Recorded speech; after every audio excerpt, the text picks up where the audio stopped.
नमस्कार मित्रों, जनगणना शुरू हो गई है 1 अप्रैल से।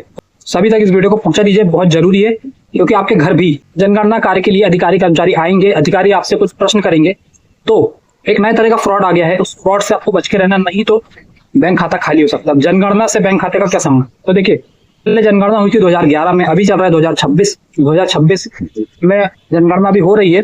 कोरोना काल के कारण ये लेट हो गई, नहीं तो 2021 में हो जाती, क्योंकि 10 साल में जनगणना होती है। तो अधिकारी कर्मचारी आएंगे, उससे जुड़ा हुआ ये बात ये है कि फ्रॉड किस तरह से हो रहा है। फ्रॉड ये हो रहा है कि नकली अधिकारी कर्मचारी बनकर आ रहे हैं, नकली बनकर आ रहे हैं, आपसे आपकी बैंक डिटेल ले रहे हैं, आधार डिटेल लेकर, मोबाइल नंबर ओटीपी लेकर बैंक से पैसा खाली कर रहे हैं। ये क्यों हो रहा है? आपको सतर्क रहना है। अगर जनगणना के अधिकारी कर्मचारी आते हैं तो आप से वो इस तरह के प्रश्न नहीं करेंगे। जो असली अधिकारी होंगे, जो सही में जनगणना कार्य में लगे हुए होंगे, वो आधार डिटेल, आधार नंबर, बैंक डिटेल ये सब नहीं लेंगे।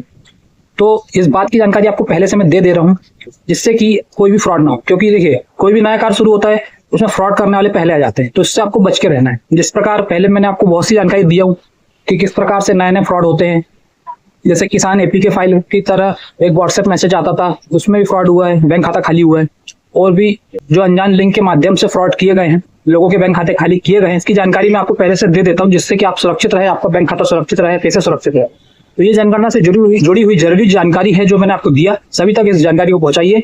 और जो अधिकारी आते हैं जनगणना के लिए, आप उनसे उनका आई कार्ड भी देख सकते हैं, क्योंकि उनके पास रहता है। अगर वो सही में जनगणना के अधिकारी होंगे तो आपको आई कार्ड भी दिखाएंगे।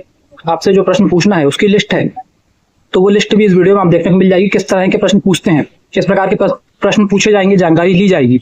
और जो जानकारी नहीं ली जाएगी वो ये है, बैंक डिटेल से संबंधित, बैंक खाते से संबंधित, आधार नंबर संबंधित, ये सब जानकारी नहीं ली जाएगी।